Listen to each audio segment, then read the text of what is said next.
Hey guys, it is Raining Blood, back again with another video, here to do my pay-per-view review of WWE Survivor Series 2017. Now, the show just went off the air about 2 hours ago. I actually paused it during one of the matches because I went to go get something to eat, but I went back to it, so I continued off when it technically wasn't live, but you know what I mean, I hope, but anyway, Survivor Series. Going into the show, I was very excited for the show. The card looked absolutely insane, and especially a couple matches that I was so hyped for, you know. So yeah, and really, I would talk about some other things, but I feel like it's best to save those for when I get on to the matches. So without further ado, let's get on with this review, shall we? Of course, we're going to start with the pre-show matches, and there were actually 3 pre-show matches. 2 of them were unannounced. One was announced. That was the Cruiserweight Championship match, which I'll get onto in a bit. Anyway, first pre-show match was Elias Sampson cutting a promo. Of course, you know, his heel promo, you know, talking trash about the season, whatever it was.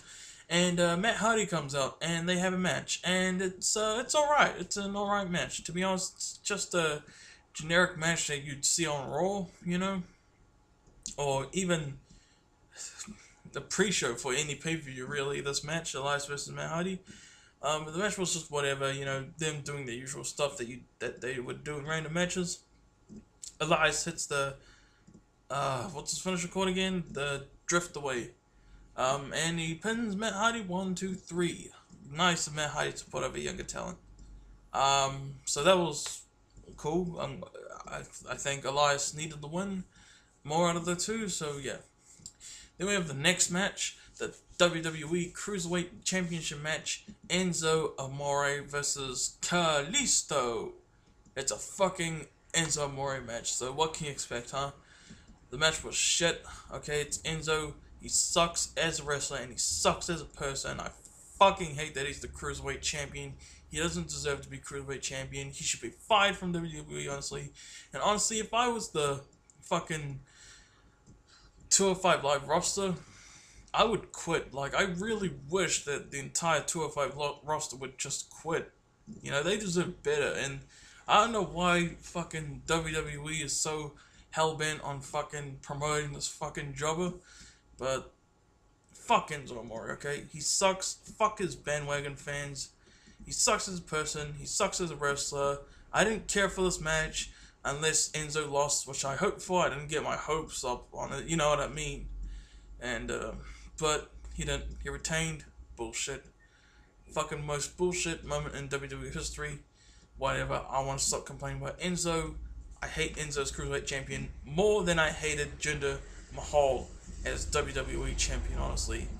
And speaking of Jinder Mahal, thank Christ, or thank science, as I would say, that freaking Jinder Mahal isn't WWE Champion anymore. If you don't know, on the November 7th episode of Smackdown, AJ Styles defeated Jinder Mahal, won the WWE Championship. Thank Christ, 6 months of torture. I'm so glad that freaking jobber isn't champion anymore. And therefore, the original big match was Brock Lesnar versus Jinder Mahal. You know, because Brock Lesnar is the Universal Champion, and it turned into Brock Lesnar versus AJ Styles, which I will talk about later on, of course. But yeah, BS that Enzo won. He sucks. He ruined the Cruiserweight Championship. I don't care what anyone says. I'm not sure if I even want Neville to come back, honestly. I do miss Neville, but really, like, he's probably going to get fed to Enzo again, and if he comes back, I really hope it's on the main roster, like, really. But anyway, on to the third and easily the best pre-show match. We have Kevin Owens and Sami Zayn versus Breezango, of course, consisting of Tyler Breeze and Fandango. This was a decent match, actually. Before the match, you had Kevin Owens and Sami Zayn cutting a promo saying that they deserve to be on the in the main event, Survivor Series Elimination match, leading Team Smackdown. But of course, they're blaming Shane McMahon. I don't blame them that they're not in the match, and they get a match. Breezango comes out, and they have a match, and this was actually a pretty fun match. You know, pretty much a generic what you expect match, but it was a really enjoyable, honestly, for the most part. Yeah, even Breezango doing some impressive stuff.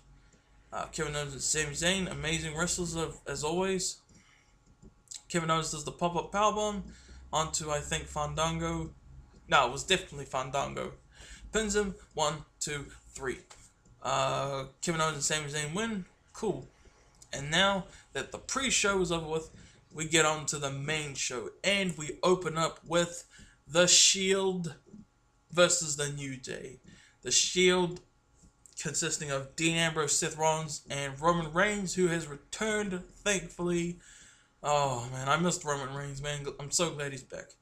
It's kind of weird seeing someone like Roman Reigns on the opening match, to be honest. And The Shield, of course, amazing. My favorite stable of all time. My favorite faction of all time, easily. And The New Day, another one of my all-time favorite stables, to be perfectly honest. Kofi Kingston, Big E, and Xavier Woods. This match was absolutely excellent. I absolutely loved this match from beginning to end. I was a little bit scared that New Day would win. You know, I love the New Day, but, you know, I feel like them defeating the Shield wouldn't be believable at all, and I would have hated it so much if they had won. Thankfully, they didn't. The Shield won, but I'll talk about the match, of course. This was just intense, lots of fun, chaos from beginning to end. You had a lot of times when you thought it was over. You had the New Day doing like their tag team finisher onto Dean Ambrose, and I thought it was it. I'm pretty sure everyone thought it was it, and I think Roman Reigns maybe or Seth Rollins kind of kicked Dean Ambrose out of it, so that was awesome, and broke the pinfall. I mean, you know what I mean. And the New Day, they were getting their asses handed to them. They were getting their asses kicked. And the ending was absolutely awesome. You had, I think they did the triple powerbomb onto Kofi Kingston after beating up Big E and Xavier Woods, of course. And then they actually put Kofi Kingston in the corner. They did a, what do you call it? Shield triple powerbomb from the second rope on Kofi Kingston. That was absolutely insane. That was awesome. 1, 2, 3. Awesome, awesome, awesome match. Absolutely loved it. Second best match of the night, honestly. It was freaking awesome. Absolutely loved it. Definitely one of the best things about this show, guys. Definitely check it out. Then we have the next match. 5-on-5 traditional Survivor Series elimination match. Team Raw consisting of Alicia Fox, Bayley, Sasha Banks, Nia Jax, and Asuka versus Team Smackdown consisting of Becky Lynch, Carmella, Naomi, Tamina, and Natalya. I actually really enjoyed this match. Shocking first elimination. Alicia Fox rolled up Becky Lynch. 1, 2, 3. She gets eliminated like 2 minutes into the match. That was actually pretty shocking. I loved it, honestly. I know it probably pissed people off, but I just loved the shocking part of that, you know? And I think Nia Jax got counted out. No, Nia Jax definitely got counted out, just like the previous year, you know. I forgot how everyone else was eliminated, but the last 3 members left in the match were Asuka, who was the sole survivor of Team Raw, Tamina, and Natalya, I think. Yeah. Asuka made Natalya tap out, which was awesome. Oh no, she made Tamina tap out first, then she made Natalya tap out. She's the sole survivor of Team Raw. Awesome, awesome, awesome. Thank you so much. I'm so glad that happened. I was a little bit worried they were going to have Asuka lose. I'm so glad that didn't happen. And this was actually a really enjoyable Women's Survivor Series match. So yeah, definitely lots of fun. I really enjoyed it. So yeah, especially the fact that Asuka was the sole survivor. So yeah. Then we have the next match, and one of my personal most anticipated matches of this pay-per-view. we had Baron Corbin versus The Miz. You know, Baron Corbin being the United States Champion on SmackDown, and The Miz being the Intercontinental Champion on Raw. This was a real... it was okay. I mean, it was... I guess no one really cared about this match, and I guess I didn't really have any reason to expect it was going to be like an amazing match or anything. Because I'm a huge fan of The Miz. I've become a bigger fan of Baron Corbin the more I think about him. And The Miz lost. I was really rooting for The Miz to win. I thought he would, especially after Baron Corbin insulted his freaking wife, pregnant wife, you know, so I thought Miz had got to win, but he didn't. But the finish was actually really cool. I think Miz tried to do the skull-crushing finale. But Baron Corbin, I think, slipped under. Does the end of days. Boom. 1, 2, 3. Baron Corbin defeats The Miz. And that's Raw's first point of the night. I mean, SmackDown's first pinfall of the night. Point victory. You know what I mean? Then we have the next match. Cesaro and Sheamus versus the Usos. Cesaro and Sheamus, a couple of weeks ago on Raw, defeated Dean Ambrose and Seth Rollins to become the new Raw Tag Team Champions. So that explains this match. And I got a message on Facebook. I won't check that. I'm just going to keep reviewing. So Cesaro and Sheamus become the new Raw Tag Team Champions. And they faced the Usos. And this was another solid match. I really enjoyed this match. The Usos, of course, great tag team. Cesaro and Sheamus, another awesome tag team. They just did, you know, some really good stuff. It was pretty solid for the most part. But really, the only thing about this match I can really think about is how it ended. Because the ending was freaking awesome, guys. You had freaking, I think it was Jimmy Uso or Jay Uso. I'll just say Jay. He was in the ring. And I got another message on Facebook. And yeah. What was I talking about? Alright, the ending. It was Jey Uso. He was running across the ring, and then he leaped over to Cesaro, who was on the outside, but at the same time he was tagging Jimmy. If that makes perfect sense. That was absolutely awesome. I absolutely love that. Usos got the win as I expected. Awesome. I'm so glad it happened. Because I was rooting for Usos to win. So yeah. Now we have the next match, Charlotte Flair versus Alexa Bliss. This was another solid match, guys. A lot of near falls, a lot of really like big moves, especially near the end. You know, you had Charlotte Flair doing the what's it called? What's it called? The fucking natural selection. Yeah, that's a finisher. Pins. Alexa Bliss kicks out like it's a regular move, so that was kind of shocking. And what else happened?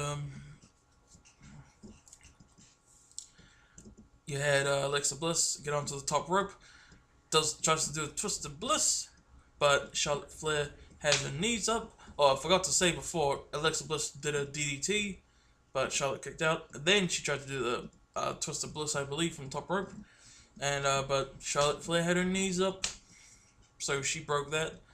And I think she did natural selection again, and then she put Alexa Bliss in the figure 4 or figure 8 leg lock.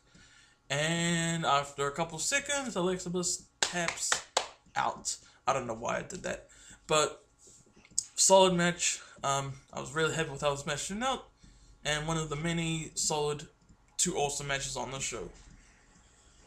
Then we have the next match, and the match of the night, and a match that probably a lot of people was scared it was going to disappoint. And that match is Universal Champion Brock Lesnar versus WWE Champion, the phenomenal one, AJ Styles. What a freaking awesome match this was, guys. This match was freaking absolutely amazing. I absolutely love this match so much. It was the first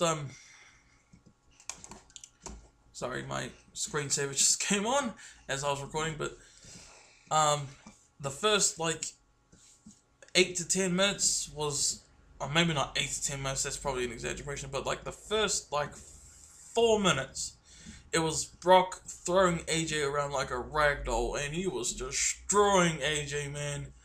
And then AJ fought back. He fought back a good amount. You know, that was actually really awesome.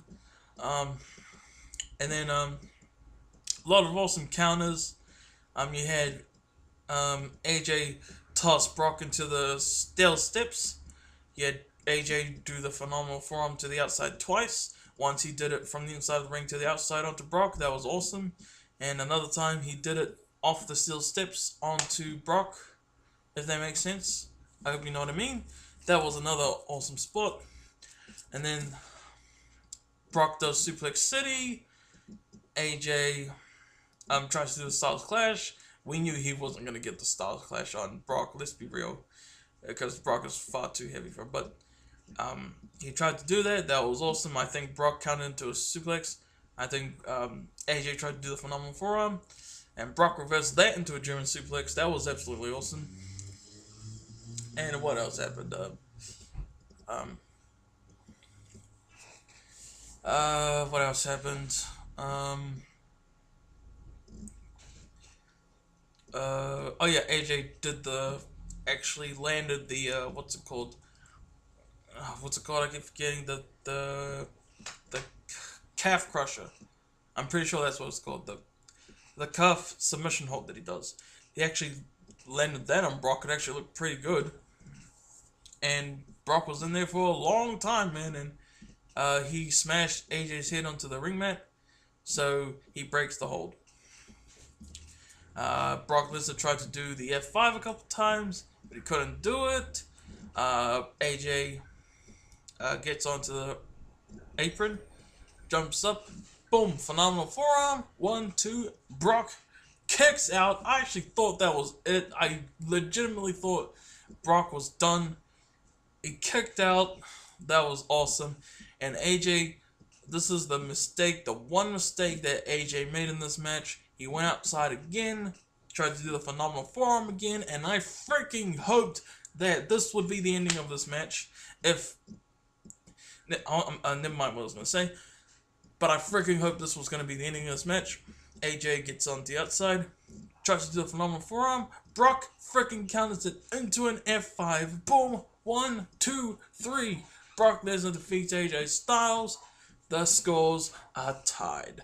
And this match was absolutely freaking awesome. Everyone online loved it. If you don't love this match, you're just saying that because you think it makes you cool and special. I'm just saying. But this match was absolutely freaking awesome. I'm so glad it delivered. I was scared it wouldn't. I can't wait to see Brock again. Probably not until the Royal Rumble, but if he keeps putting up matches like this, you know, it's going to be worth the wait. And sorry about the traffic in the background, guys. I know it's been there a couple times, but yeah. But yeah, absolutely awesome match. Absolutely loved it. AJ had absolutely nothing to be ashamed of.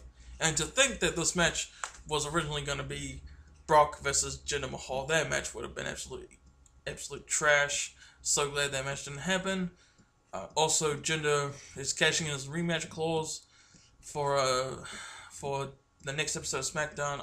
I'm a little bit scared he's going to win it back. Please, for the love of Christ, don't have him win it back. I will be so pissed. And look at how happy everyone is that AJ's champion. You really want to ruin that? Fuck. Please don't, WWE. Please don't put the title back on Jinder. But anyway, on to the main event. I really thought Brock versus AJ was going to be the main event. But it ended up being the match that probably was more worthy of being the main event. You know what I mean? Like, more sensical to be the main event. That was the 5-on-5 traditional Survivor Series elimination match with Team Raw consisting of Kurt Angle, Braun Strowman, Samoa Joe, Finn Balor, and the Gang Triple H versus Team Smackdown, consisting of Shane McMahon, Randy Orton, Shinsuke Nakamura, Bobby Roode, and John Cena. Yep. That was the main event. This match. This match was really good, guys. It was really, really good. You could even say it was great, but it still, you could tell it still could have been so much better. Like, I mean, the first quarter of this match was absolutely awesome. I absolutely was so invested into the first quarter of this match, guys, but people got eliminated way too fast, and I hated that. I was so scared they were going to do that, and unfortunately they did that crap. Freaking Braun Strowman, after like 8 minutes in the match, does the thingy, or what's it called, the running power slam onto freaking what's his name, Shinsuke Nakamura. 1, 2, 3. Then he does it onto Bobby Roode almost immediately after 1, 2, 3. Seriously, like, jeez, that was so stupid, man. And John Cena, though, he wasn't in the match much, but he eliminated Samoa Joe. It was cool seeing him and Joe exchange for a little bit.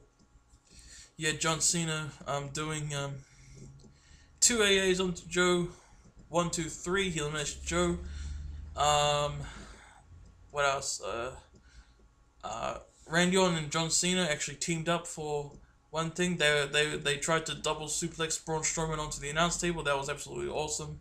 But they couldn't do it. Braun was fighting back, but the rest of Team SmackDown came in to help them out. Boom! Suplex through the table. That was an awesome spot. And what else? You had Finn Balor out of nowhere do the coup de grace to John Cena, and then I think Kurt Angle did the angle slam twice. Pin John Cena 1, 2, 3. It kind of sucks we didn't see an exchange between, like, a real proper exchange between Finn Balor and John Cena, or John Cena and Triple H. But it was cool seeing Kurt Angle and John Cena exchange for like 5 minutes. That was nice. But yeah. What else happened?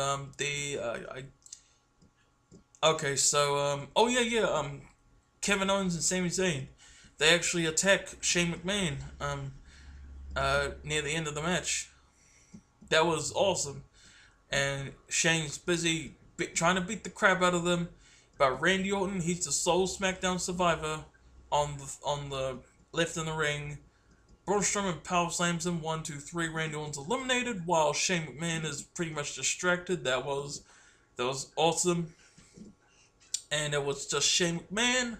Everyone else was on Team SmackDown was eliminated. And then we have Team Raw. We have on Team Raw Kurt Angle, Braun Strowman, and Triple H being the last 3 members of Raw. There was no way Shane was going to beat all 3 of them. But it was like Kurt Angle, Braun Strowman, and Triple H tagging each other. It was Braun Strowman at first, but then Triple H tagged himself in to face his brother-in-law, and then Kurt Angle tagged himself in to face Shane McMahon.